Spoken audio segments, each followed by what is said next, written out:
everybody. Happy Monday night. Today is April 17th, 2023. This is Across the Pitch. We have a fun episode tonight, as always. But of course, I am Mike Barrera. I am joined by Dave Miller and Jose Nunez. Jose, how are you doing tonight? I'm doing well. Good start of the week. Unfortunately, the result was what it was for our union, but ultimately, just happy to be here, man. Absolutely. And Dave, how are you doing tonight? I know you're watching the Sixers game like Jose and I are. Hell yeah! I mean, obviously, not a great half, but hopefully the Sixers, can kick on in the second, try and take control. But yeah, doing all right. I mean, looking forward to talk some union. It's been a busy week. It's been a busy day for Philadelphia sports. Dave, what jersey are you? What jersey are you wearing over there? I've got a Jordan Matthews jersey. Wow. Not what I was expecting, but hey, listen, we'll roll. I was gonna say, proof I'm not a bandwagon fan, eh? That's true. Well, Jalen Hurts got a crazy big extension today, so congratulations to him. I'm rocking the old school Iverson 2001 jersey. Jose, how about you? Are you rocking anything underneath that hoodie? So the running joke in my family is that for the longest time, I would just not be into dogs, right? I never owned a dog, never did anything with a dog. And suddenly my wife, we are more or less gifted a purebred golden retriever. And this dog has been like my third child. It's been my life. So people that know me, when they found out that I got this dog and that I absolutely love it, started just gifting me these shirts with like dog sayings and stuff like that because they know how bizarre it is. And suddenly I'm like, flip a switch. I love this friggin' thing. So no, just dog t-shirts, man. I'm ready to go to bed after this. I'm so tired. Listen, I mean, dog t-shirts, whatever gets the job done, man. Whatever gets us through the show. Yeah, Jose, I'm not a dog person myself. I like dogs. I just like giving them back to their owners when they're done. As you guys see, my cat makes an appearance from time to time, so I am much more of a cat guy. But the Union have had a couple of matches. We had the CCL match against Atlas, and then we had a interesting match against the Fire. So, Jose, I'll shoot to you first. Your thoughts on the second leg of the CCL?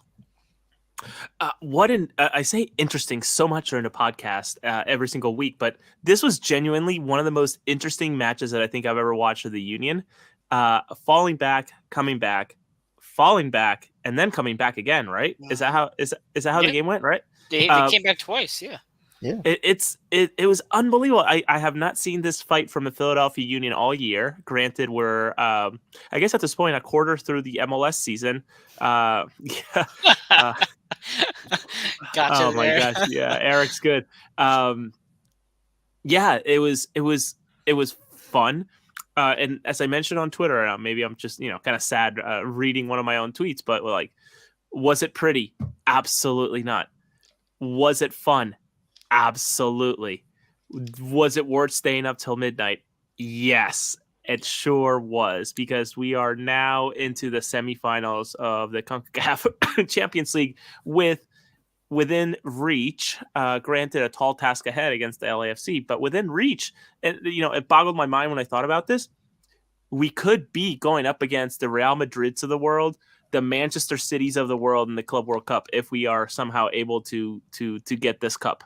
To me, that's twice, because the winner of the CONCACAF Champions League qualifies for this year and next year's, because they're redoing the way that the teams are selected. So because if we win this year, we technically qualify for 2 years of Club World Cup competition, which is crazy to think that in my house I could be cheering both for Kevin De Bruyne and stinking Olivier Mbaizo or Andre Blake right in the same game. That is a sentence that I never thought I would say out loud. But yeah, just a late night but a fun game. Absolutely. Dave, did you watch it live or did you watch the recording of it? So I did watch it live, but just to piggyback off Jose's point, I mean, the Union could be playing Man City twice in back-to-back years. Obviously, with the new Champions League format, it's like 40 teams going into it. So I mean, the Union could draw Man City, because I have no idea how it's going to work. But I mean, the Union wild. could play anyone. They could play Bayern Munich, Borussia Dortmund, Barcelona, Real Madrid, play anyone. It'd be absolutely crazy. But yeah, I did watch it live. I watched. I basically sort of had the game live on YouTube, which is how I can watch it in the UK. In my pocket, whilst I was at work, it was like at 3 a.m. doing my work, had the game on, walking around the shop floor with the game on my phone, and it was all worth it in the end. I mean, obviously, I know VAR's obviously been a hot topic for us this year, but I mean, without VAR, let's just say some interesting decision making from the linesman could have really Twice. twice. Did you guys see that the Atlas fan trying to argue that it was, but the line that he had was like crooked? Oh It my wasn't even crooked, yeah. Mike. It was just a flat line on an image that was slanted. That's what it was, yeah. It made no sense. No, it was a fun night. So I went to Zed's in Marlton. The Zed's, You sure did. they did. I had a good time. I had a couple beers with my buddy Dan, who's also on Twitter. So it was nice to meet you, Dan. And they usually close around 10 o'clock or so during the weekdays, I think. But they set up the whole match. It was a nice little small, about 10 of us inside the Zed's brewery. Some great beers, a good crowd. I had a good time. And like I said, I got home late. I didn't even care because it was such an exciting time. But to win and to draw and to come back twice, I think, Dave, you might remember this from 2 years ago. How many times I said every time the Union had their backs in the corner, they always found their way out. Right? We said that a little bit last year too. It was the same exact mentality. It was the same thing that we've seen from this team before in the past. They found themselves in a corner, and they found their way out. But the way they put themselves in the corner wasn't exactly the prettiest of things either. But it is what it is. But regardless, I mean, Jose, I know you and I are going to be there on next Wednesday. What are your hopes against LAFC? I always like my thoughts. I always like the saying, win at home, tie away. That's how you get championships, right? That's the way to get it done. Yeah. Especially when we talk about the Chicago game. But this LAFC team, man, it's gonna be tough. It's going to be a big uphill battle, and to say I'm nervous is probably understating how I really feel, right? This gigantic pit in my stomach. I'm going to have fun. I'm going to have a blast. I'm going to be with you. I'm going to be with the rest of the guys. Eric in 140. We're going to be in 140 having fun, having a blast. Yeah. If you're listening or watching or listening to this in a couple of weeks or whatever, actually before next Wednesday, come and say hello. Mike and I are as friendly as they get. But when it comes to the result, I fully expect that we go to LA trailing at least by 2 goals, as unfortunate as that sounds. And I swear to you both, I hope I'm wrong. Absolutely hope I'm wrong, but come get I can't from us too. Get the stickers. I can't help but to feel like we're gonna be trailing behind, right? That's gonna be such a tough game, even at home. Well, Dave, you and I had joked on Twitter on the message board. It was like, to think they only give up 1 goal is generous, right? I mean, you had mentioned the thought that LA probably scores 2 against us, which would be catastrophic unless we win 5-2. So, are you kind of in the same ballpark as Jose and I? A bit of worrisome with Wednesday, that next Wednesday. I'd say yeah, because I mean, with respect to Atlas, I guess they're in a different league. They don't really get to see the Union players often. Yeah, they probably aren't. The Union really aren't the focus. They probably.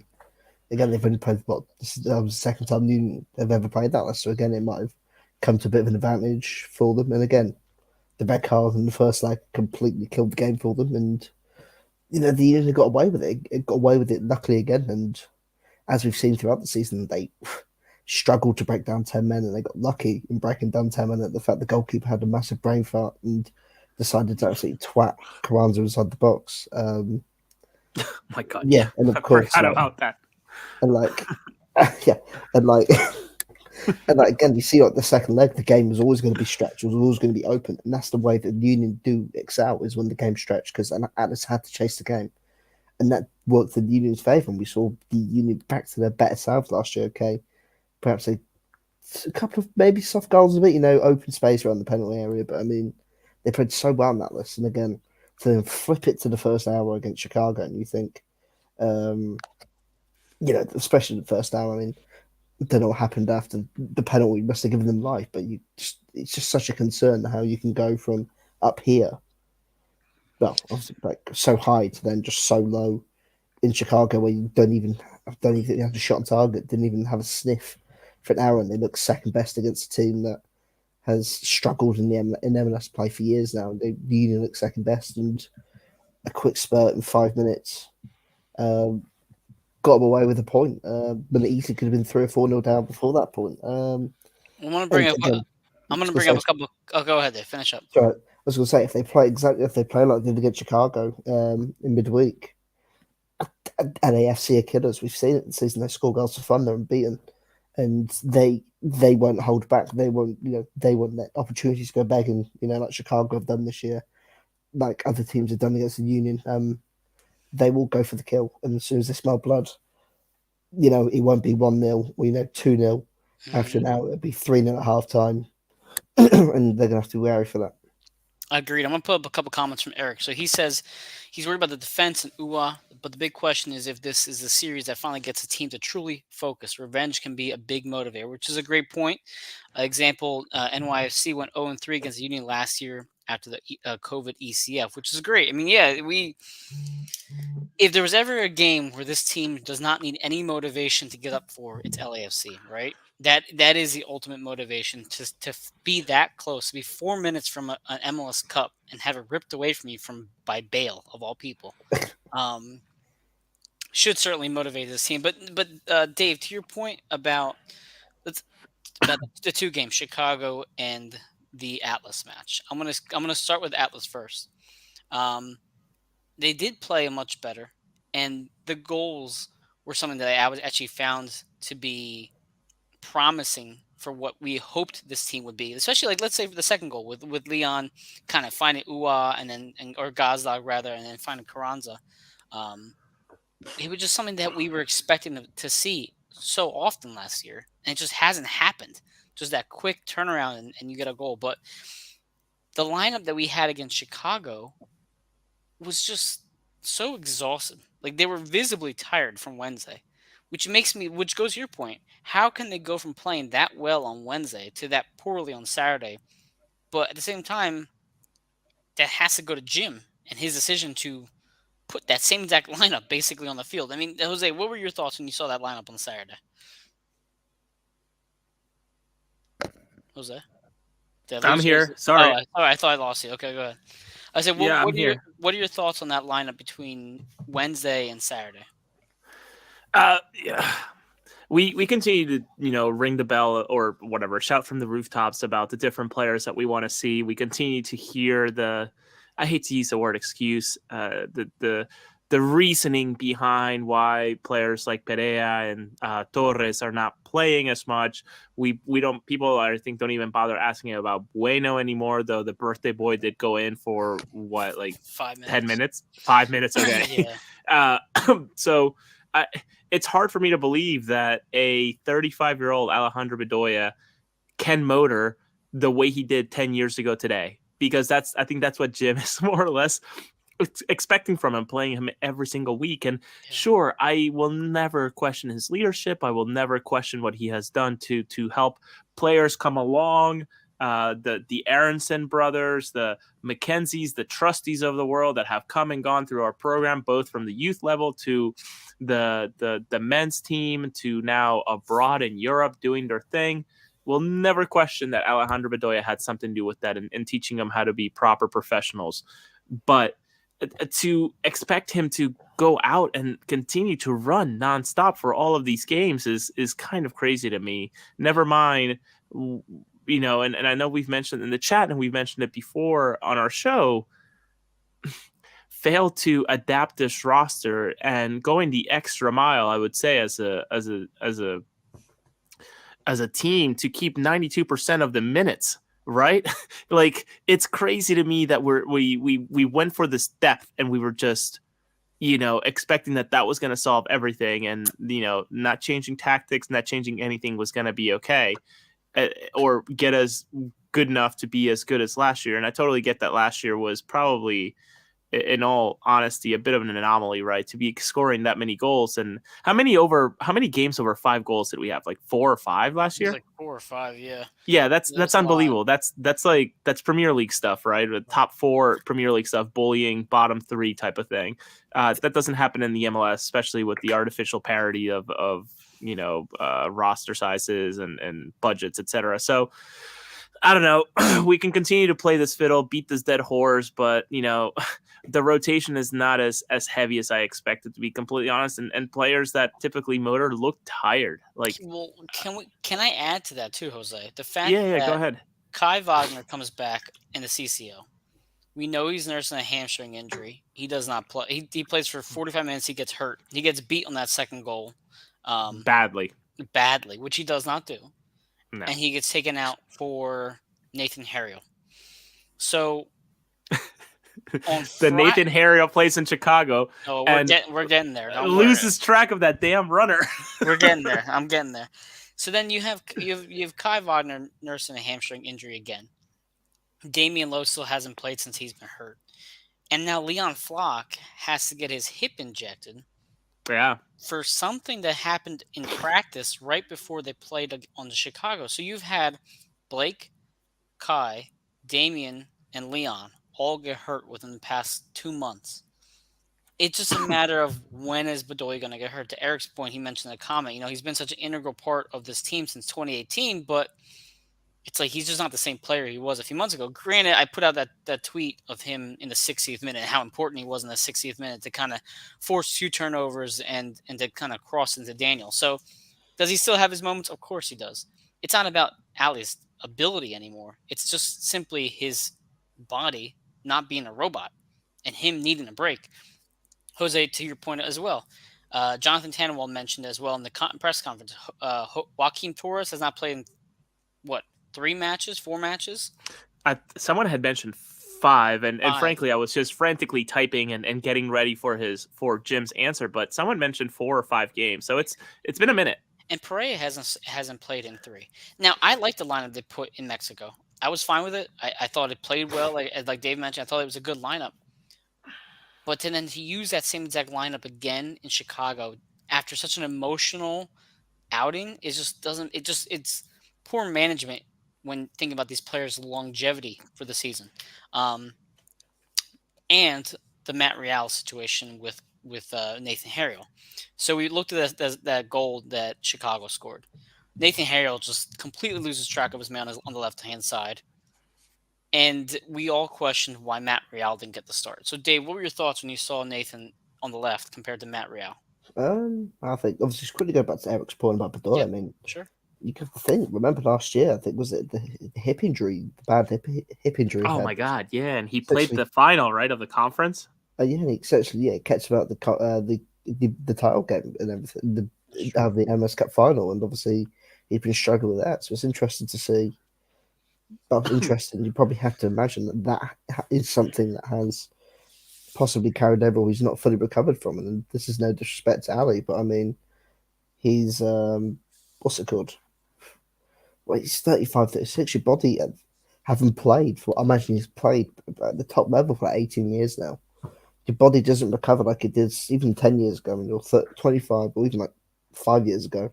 Yep. So clearly, he's still not 100% there in terms. I mean, again, he looks tired. He looks more tired in games. You can sort of see he looks a bit more legged and a bit rugged. But I mean, go back to Nate Harriel. I wasn't really that concerned seeing him start at left back. I mean, especially after the first leg against Atlas, where I personally thought he was probably possibly one of the union's best players on the night. The way that he, the way he defended, the way he got forward and attacked, and was actually an outlet on the left hand side and caused some problems.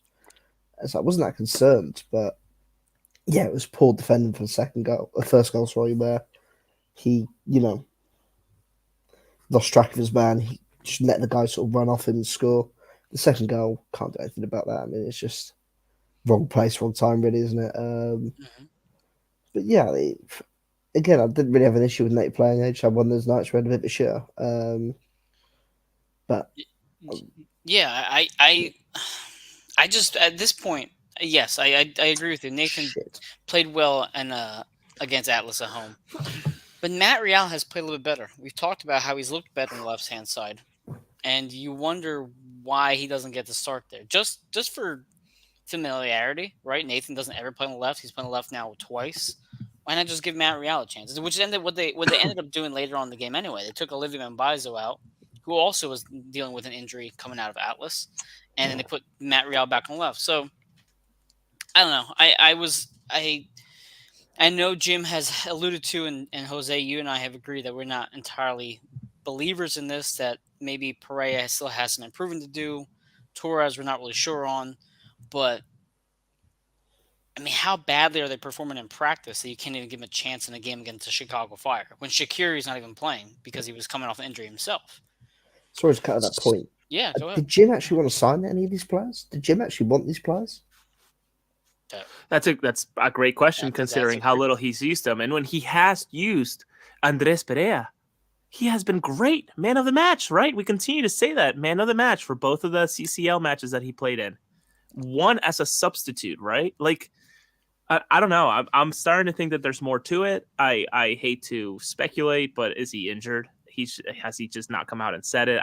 I don't know. To me it's fascinating that I still adjusting to defensive whatever, which was Jim's line the one evening after the match was kind of a really like, is that really it? I'm not sure I'm buying it, but whatever. I don't know.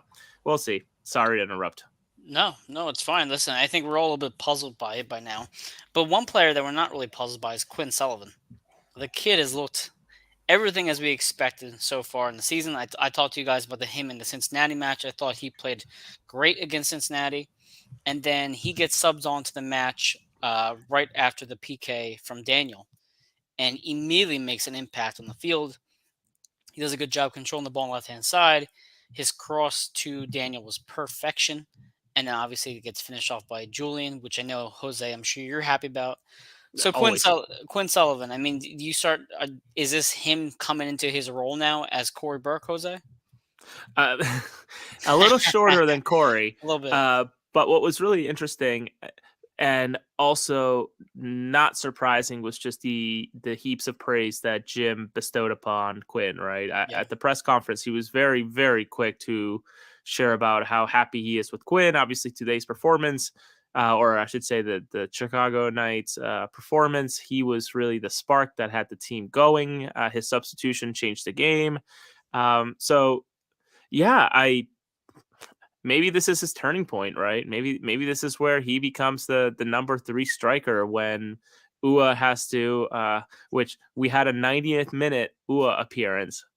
Crazy, unbelievable, but when the inevitable Toronto FC game this weekend, when Ua has to come off at the 60th, 70th minute, is it Donovan or is it Sullivan?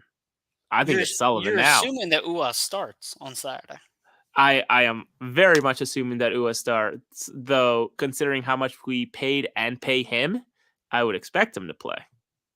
I feel like he's gonna. Well, considering this is the first time we have like a legitimate break in the play for a while, we have a whole week off before we play Toronto. You know that Jim's gonna play his stars for at least 45 to 50 minutes, just so that way they're not completely rusty coming into that Wednesday evening match, because that's just what he typically does. So I expect Ua to play. Now, whether he comes on as a sub in the 60th minute or whether he gets subbed in the 60th minute, that's another story. But you have to have them fresh for that Wednesday game. You just can't go into that match tired like you saw against Chicago. But again, the Chicago game, it was. What's the silver lining, Dave, of that Wednesday match? What's something that you can look back on, Saturday match rather? What's something looking back on the Fire match? Say, okay, this is what we can take from it. For me, it was Quinn Sullivan, and for me, it was the comeback. What did you take out of that match? Yeah, I think for me personally, it was more the comeback than anything. But yeah, there was again, I think it was. But the other thing I probably took out of it was just how bad they were for the first hour, and just so lethargic and just so poor in the way that just the way they played. And going to this point, I think Jim will start to care all about because they have to. Otherwise, you don't want to be, you don't want to be paying a player that much money when he's just sat on the bench not contributing. And just to Wes's point, obviously, the way the Union got so lucky with injuries last year was probably unheard of, and it sounds like criticising Jim Curtin's game management here, but the team management. But I mean, that's what happens when you play people for 50 games a year consistently, and you give them no breaks. Players break down, their bodies break down. Listen, Kai Wagner, again, he got lucky with injuries last year. I think only missed games due to suspension.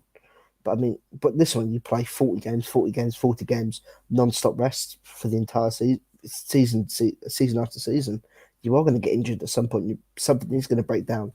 Same for Ali Bedoya. I mean, he's played constantly, since he's ever been with the Union. And even at this older age, whereabouts you'd hope that, especially with the travelling, I think it's easier in England for an older player to play because Sure. you're not having to deal with the long travels of plane rides, especially going to different climates, different time zones, different altitudes and things like that. The heat, the humidity is not as big of a factor in England. Again, it's no surprise really that Ali Bedoya's body broke down last year in the way that it did, and he's struggling to recover, and he's still playing week in and week out. And Well, just yeah, sorry to go off topic with it. I just went down the rabbit hole of players that we didn't want to sign. Mateus Stavo at Bahia last year, who played in the second division of Brazil. He was a key part in getting them promoted back into the Brazilian Serie A. And he's now playing for Cruzeiro in Brazil, who are obviously one of the top teams in Brazil. So, I mean, obviously, there was a player in there that there was obviously a player in we there, missed. and he never got the opportunity. It was clearly someone that Jim didn't like, and it's clearly there were players that Orovic again, another player that Yep. Jim never likes, but I don't know what he's doing nowadays. But again, just another player that Jim wasn't a big fan of at the time. But see, Dave, the only counter to that would be, yes, I agree. Maybe Davo and Orvik can thrive somewhere else, but we didn't see them at all. We're seeing Pereira play, and even Torres in his brief stints has had some positive activity. So let's say, hypothetically speaking, that this is an issue that's Jim and his opinion on Pereira, right? The field, the product on the field doesn't justify this long of a stretch of benching. It just simply does. And I want to bring up a couple comments because here we have a couple first-time commenters here. So thank you, everybody, for joining the show. So Wes brings up the point. The team played late into the year last year. What are the chances the offseason fitness regimen was light? Players showed up out of shape and now have half the squad as they have had injuries, which is a fair point. If you don't have the same training regimen, if your offseason is shorter, you might not have the same body you would typically on a shorter offseason. And then Kimberly joins in as well, mentioning Sullivan, wishing Uwa would stop flopping around looking for a foul, which is fair. I feel like he does occasionally hit the ground much quicker. And Quinn just has a different fight to him. I love watching Quinn play. And Eric, again, more comments here. The 2 games, first 60 and the last 30, played like they had a pair at the end, which is true. I honestly, Eric, thought this game was over 2-0. After Chicho missed that third scoring chance, I said, okay, it's just going to happen eventually. It's going to go 3-0, and it wasn't. More comments here from Eric. Don't worry, Jim has been saving subs for matches for years. I'm sure we can go into the bank and use a few from 2015. I love that. And then a couple here from Kimberly here. In England, you can have viable tier system for older players to continue to play without completely destroying their bodies, which again is also a great point. So it's again, this is a hot topic issue for us Union fans because we want to see a better product. We see these new formation and these subs making impacts. It's just not happening the way we want to. Even the game on Saturday, right? You bring on the substitutions. It's 2-2. In the last few minutes, I get Bueno comes in, but why not go for the win there and bring Prey in? I don't know. It's frustrating to me, and I hope it's not something more than just as Jose you mentioned his defensive progress. But go ahead.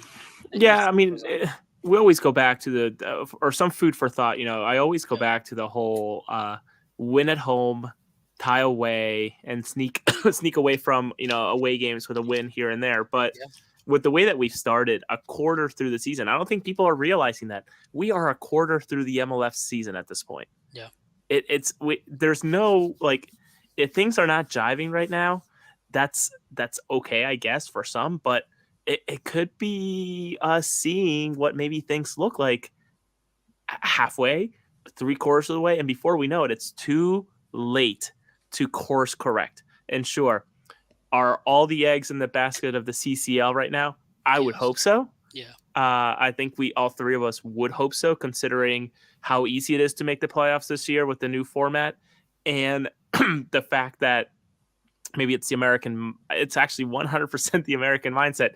You just got to get hot at the end, and that's all that matters, especially when you're playing a tournament style playoff. So, man, this Chicago game was so perplexing and so confusing to me because you're right.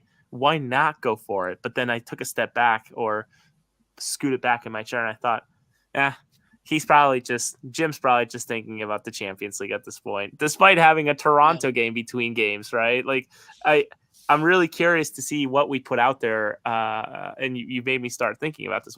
What product do we put out this Saturday? And I think I mentioned it last week. This is going to be a sacrifice game, right? This is totally going to be a setup match. I mean, okay, well, Yeah. Dave, what's your lineup for Saturday? Because I feel like if there's ever a game that Perea could start, it should be this game. If you're going to make the CCL your priority, right? And you're showing me that against Atlas, Andres Perea doesn't see any time against a tougher opponent, then you're telling me that he's probably not qualified then to play against LA if under that mindset they're just a better opponent than Atlas is. So what's your starting lineup, Dave, for this Saturday? And do you finally see him starting on the left side? You'd like to see him start, but I think the biggest issue is with this team as well. Like, there's no width. There's no one that can actually get you from point A to point B. That on the counter attack, everything's got to be slow build up, or you're just lumping it long to two strikers.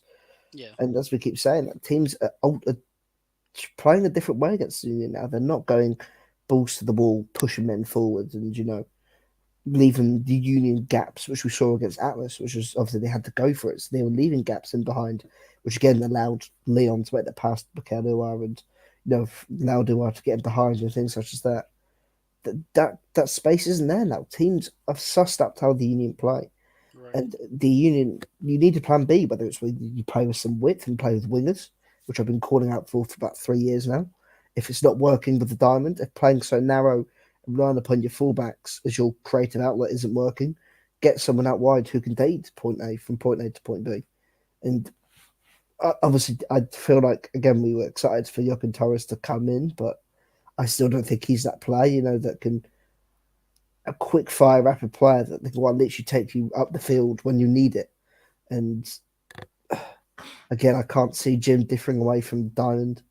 Probably the Diamond, because I mean, as Jose sort of said, it's going to be a throwaway game. You're probably you only want to really leave out one centre back if you're not, if you wanted to make sure that Jack Elliott's fit, because I mean, Jacob Glesnes will start the game for his MLS appearance streak. Right. But again, obviously, you don't have the defenders to be able to play a back five, because then if you do go with a back five or a back three, you have to play all three fullbacks that you've got fit available to you. And if you lose one of those fullbacks, you're screwed, because then you're down to your bare bones in that position. Again, you're starting to get a bit thin in the centre midfield once you lose Leon Flack, and so yeah, I can only see it being the Diamond. And then say what you will about Leon. Right now, his best attribute is that he's available for us. Considering Damian Lowe, we don't know exactly what he is. Kai Wagner, you don't want to push him too hard to the point where he re-aggravates or makes it worse for his hamstring. So already you have two people on your back line defensively who are basically out for the count. I know Kimberly mentioned she wants Quinn Sullivan. He should be starting. I think he should start on Saturday for sure. I think he's earned that, especially against a team like Toronto. So if you look at their last 5 games, they drew against, let's see, they did 2-2 against Atlanta, 0-0 against Nashville, 2-2 against Charlotte, and they drew against San Jose 0-0. So last time they've won a game was against Miami at home on March 18th. And listen, Miami right now, I was there. we had been praising them pretty highly to start the season. And they have had their issues since. So it's not like that 2-0 victory against Miami at home is not this big, like, oh my God, they beat Miami. So to me, I think you can put a lineup together that can get the job done. Dave, I think we should be seeing Brandon Craig at this point in the back line. If you want to do 5 in the back and 3 in the back, put Brandon Craig either with Elliott or with Glesnes, or mix him in between Elliott and Glesnes. Because again, if you're going to save Damian Lowe for the CCL, which I think you probably could or should, then why not use Craig here? He had a nice PK for the Union too, right? He's obviously feeling himself, so why not give it a shot? I'm going to read a couple comments too before Jose I shoot it to you on those thoughts. Eric, a throwaway draw I can take. They can't afford more losses. I can't believe I'm pinning pining for the days of 2022 where they were just winless instead of constant losses like this year, which is very true. And then Eric says, people keep telling me just get into the playoffs. The team needs home field advantage as much as possible. They are not road warriors, which is also a great point. And they really weren't road warriors last year, the year before either. Jose, I mean, your thoughts on what may be the lineup for Saturday? Put it together for us. A starting 11 for Saturday. I'd like, gosh, okay. So Glessens is certainly going to start. As Agreed. Dave mentioned, his streak continues. I would love to see Damian Lowe in there, since I think Jim would probably favor Elliott to be, the starter against LAFC. Agreed. Matt Real on one of the sides, Nate Harriel on the other, I would think. Despite Harriel's, my gosh, if I was to do that with any coach, that the way that he fell asleep in that play, I probably would not be seeing playing time for a game or two. Like I would not be surprised if he plays, but and other teams, I think maybe that's not one. Wait, are the under-20s gone for next week? Oh crap! I forgot about that. I don't think know. It was only for the final, wasn't it? I thought it was for the final too. Okay, for the final. I would think that Jack McGlynn plays this weekend. I would love to see. Do you think he plays against LA? I don't think he starts against LA. I think that's where Flock heals this weekend. And no, you cannot. Okay, go ahead. Go ahead. We're talking about the same manager who threw Kai after aggravating his injury against Atlas FC on the road. Yeah, but Kai is even 80% Kai is more valuable than 100% Leon. Listen, we're also talking about the manager who's not putting Andres Perea, a guy who did 2 man of the match performances in the CCL. Continue. So I apologize. Go ahead. No, I also think that Jack is young enough that he can play this many games, right? Yeah. Again, to Dave's point, Bedoya is much older than Jack McGlynn by a good bit. So I think Jack's okay to go and run 60, 70 minutes if he has to, right? Yeah. I would really like to see Martinez rest. I just don't know who goes in there. I think he looked tired this past weekend. I would love to see him rest. I think this is very much a Sullivan game too. So I guess Donovan gets a run out there too. I don't know if Carranza plays. I'm not giving you. I'm at a loss here. I don't know. We talk about depth so much and how much depth this team had, and it's hard to predict, especially when we don't see a Brendan Craig ever get in. Never mind a Raffanello and some of these other names that we just have on the roster for fun. I think the Cincinnati match should give you an idea of what they might do against Toronto. And what I mean by that is the fact that you basically started the lineup to press and to contain them for 45 minutes. And then you brought in your big guns in the 60th minute, which really didn't do much at all. So you're going to see Bedoya come in on the 60th minute. You're going to see Daniel come in, get their minutes there. For me, the lineup is probably Nathan. I would love to see Brendan Craig. It's not going to be. It's probably going to be Elliott or Damien, Glessness, and Matt Real. I agree with you, Jose. I think Brujo needs a rest. I know he almost had that groin injury. I think it was against Cincinnati. I don't want to risk him going before LA. I think he should rest, and you have Bueno start at the 6. Ooh. Yes, why not? He should start at the 6. No, I love it. Yeah, I think it's great. I think you should start at the 6. Now, the issue I have is whether you switch Andre Perea to the right or you put him on the left and you put McGlynn on the right. Because we have done that before where Nathan will play higher and Jack will play more so out of the back, facilitating out the back. I wouldn't mind that just to kind of see how it goes. For the center, you're going to have Torres at the 10, and then you'll probably have Quinn and Donovan at the strikers. But then again, it goes back to my argument I made last week. Why can't we see Pierre for one match? Why can't we see Raffanello? Riasco. And why can't we even have Riasco? Yeah, sure. That's a good joke, Dave. I like that. Why can't we have Quinn up top and then have Torres and Raffanello, or Quinn and Torres together and put Donovan up top? Just something to mix it up a little bit. But Dave, I mean, to your point about Riasco, I mean, I don't think we're going to see him anytime soon. He's probably going to play with you two moving forwards. But your thoughts on the lineup that I put together there? It probably would be the team that I could see probably starting. I think. I know a lot of people are perhaps on McKenna was back at the moment. And again, probably deserved. He hasn't exactly lit the world on fire this year, apart from the Montreal game. Just to add, the Union are the only team still to have conceded a goal against Montreal this season. It's embarrassing. Quarter way through a season. But yeah, again, I feel like as a striker or as a manager, you do want to see your strikers getting on the score sheet. It's great. Obviously, Carranza scored 3 goals this past week, so again, that's great to see one of your key strikers, getting involved with the goals. If I was Jim, I'd start Mikel on Saturday. Again, you want to see a better play. You want to see a player that you forked up money and getting the goals, build his confidence. He's had a couple of goal involvements in the last couple of weeks. But yeah, I think the big thing as well for me is, looking not just ahead to the FC, but in general with the play of the team, is that people need to start playing with their heads up.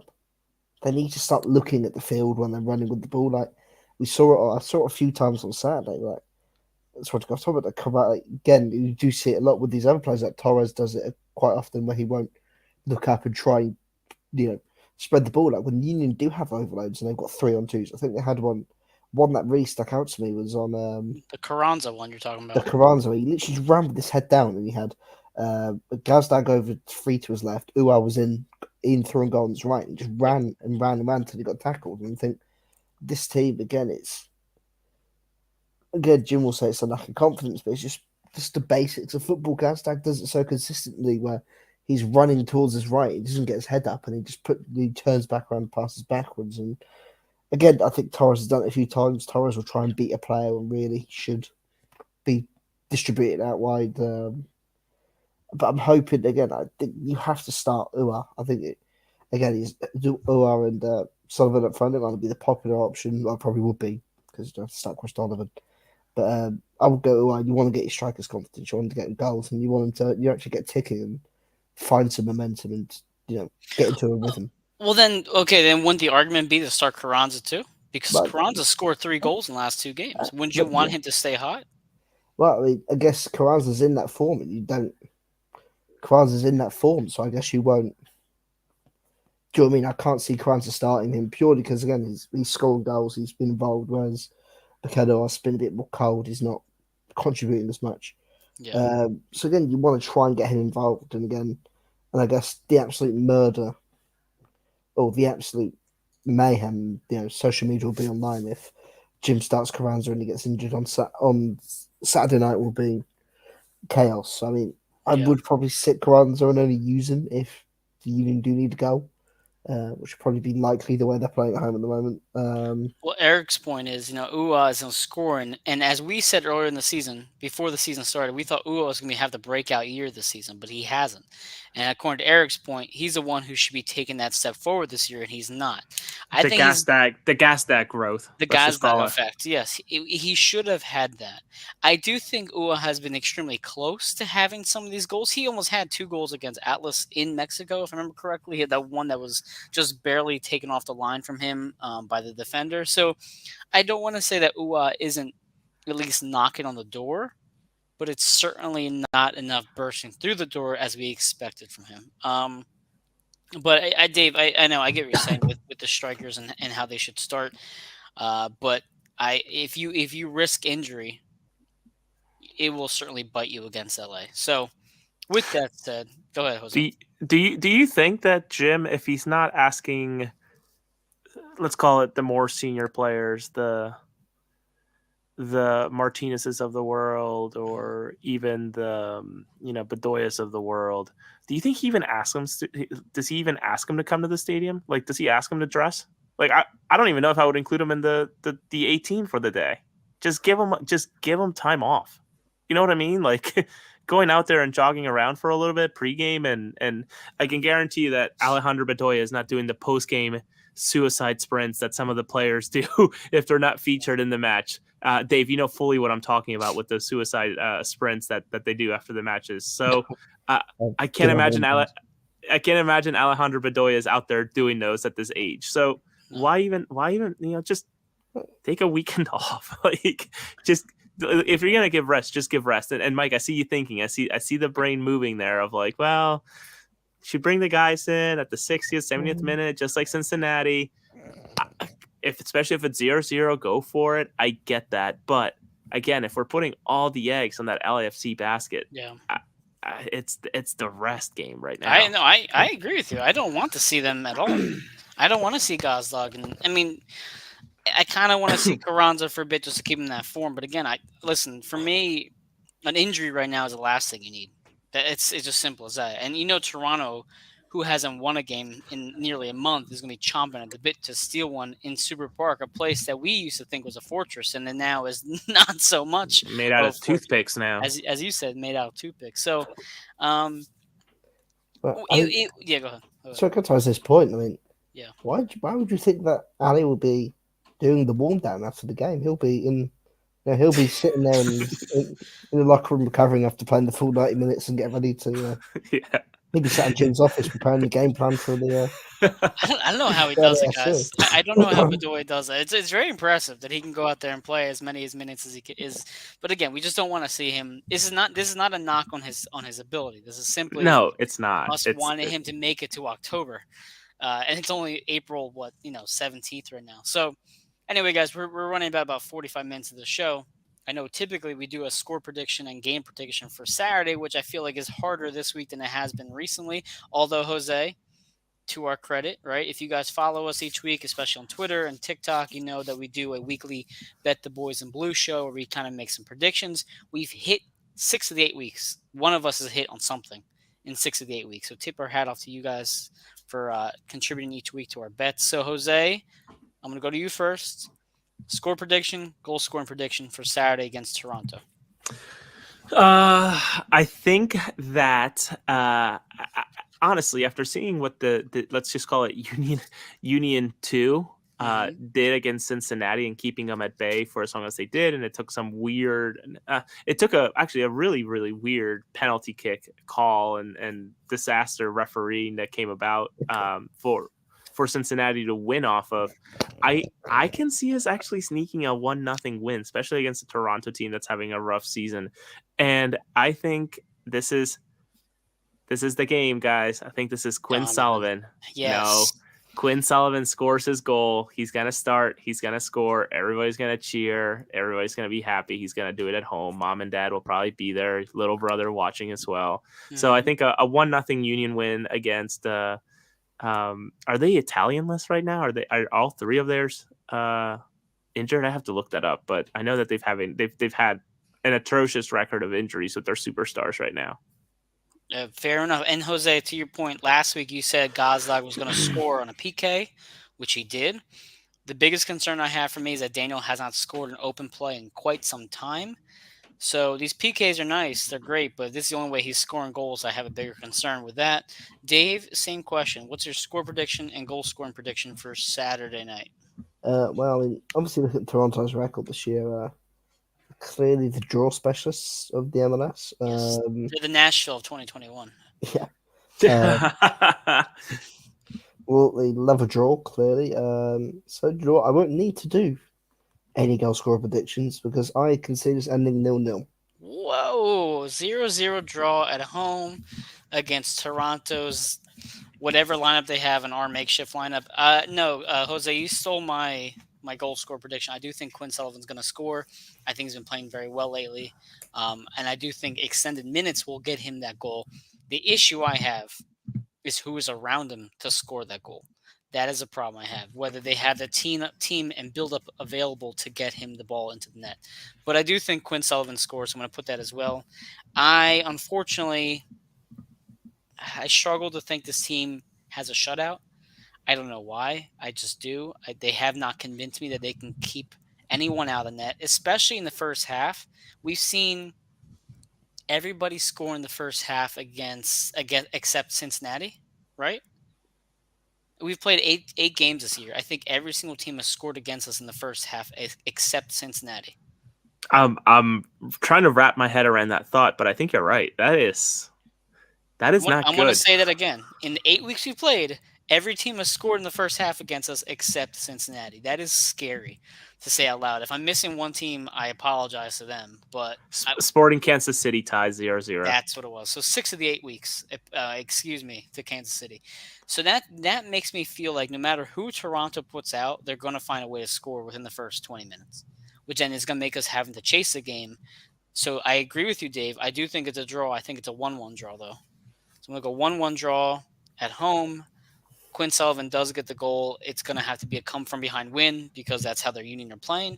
And I think that's that. And hopefully we're all proven wrong, and it's a 3-0 victory, and we can kind of go to bed that night feeling better. Eric throws a comment in here real quick. I'm going to read it to you guys.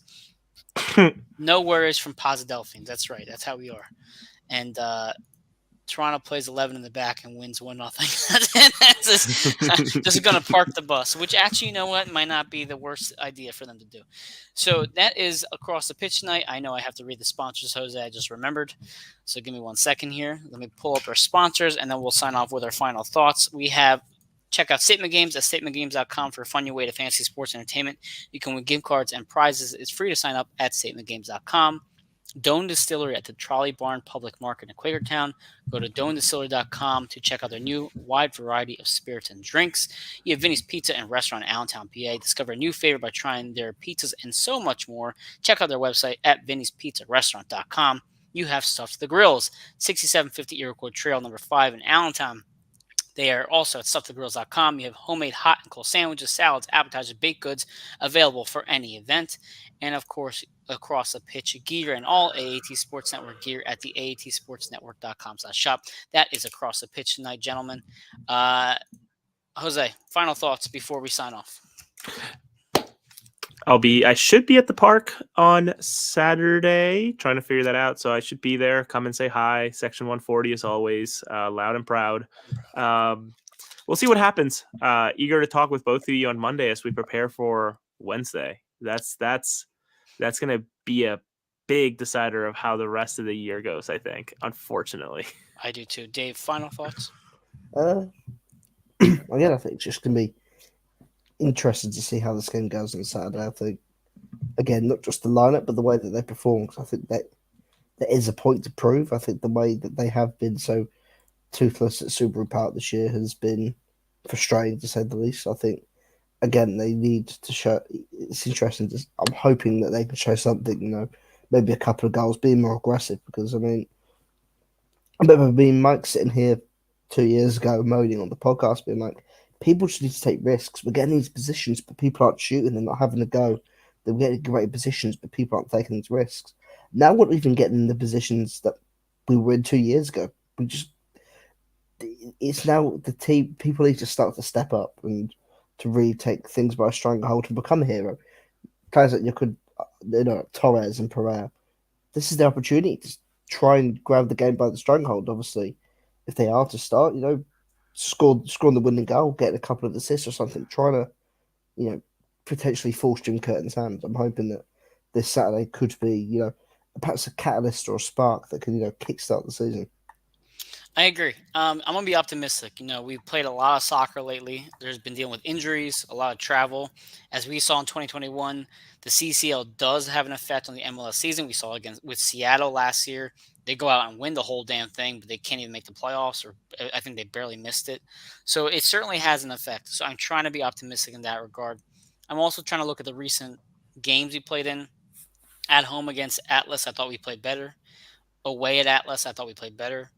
I thought that final 30 minutes against Chicago, you at least had some life and fight to you. So I'm taking that for some silver lining that I can possibly get and hope that this is just a positive step in the right direction here. So that is Across the Pitch, everyone. Thank you for joining us. Thank you for the new commenters and viewers. Until then, we will be back next Monday, hopefully after a Toronto win or a win against Toronto, and then prep the Wednesday evening match. Have a good night, everybody.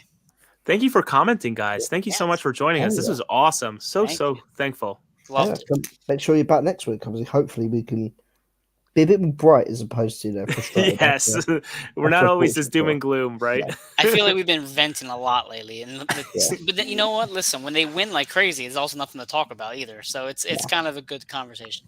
But- Success and glory makes you, makes you snobs. So Have a good night, everybody.